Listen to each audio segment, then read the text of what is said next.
త్రాగుడు మానుకున్నావు, మళ్ళా అదే శోధన నీకు వచ్చింది, బలహీనపడ్డావు.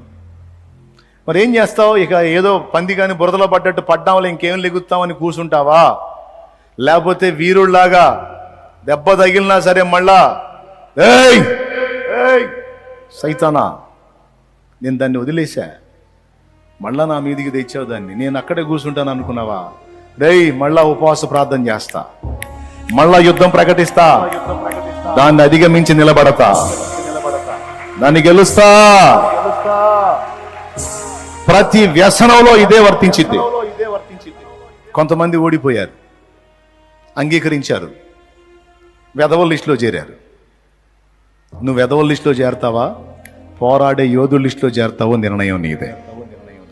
ఆ ఒక్క బలహీనతే కాదు, సమస్త బలహీనతలలో తీర్మానం ఇలానే ఉండాలి.